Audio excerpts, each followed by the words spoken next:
बाजू बाजू गणेश महाराज की।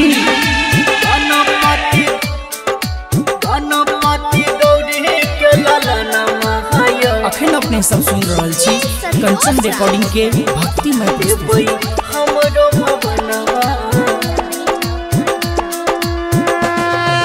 केने छी तैयारी एबै हमर दुआरी हे यौ केने छी तैयारी एबै हमर दुआरी गणपति गौरी के ललनमा यौ एबै हमरो भवनमा गणपति गौरी के ललनमा यौ एबै हमरो भवनमा।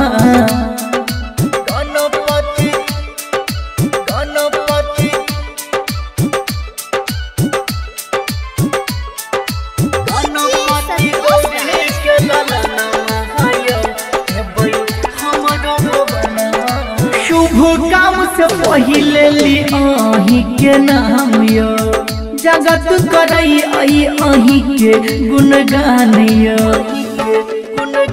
हे यो शुभ काम से पहिले ली अही के नाम यो जगत करई अही के गुणगान यो राख लेबै हमरो बचन महायो हे यो गौरी के ललनमा गणपति गौरी के ललनमा यौ एबै हमरो आंगनमा।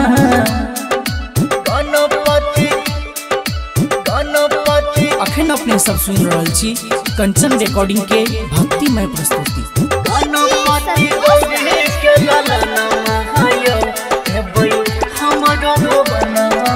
मोदक भोग हम आहाँ के लगायब फल फूल संग पान चढ़ायब हे यौ मोदक भोग हम आहाँ के लगायब फल फूल संग पान चढ़ायब राघव से सुनायब भजन मायौ एबै हमरो अंगनमा गणपति गौरी के ललनमा यौ एबै हमरो अंगनमा।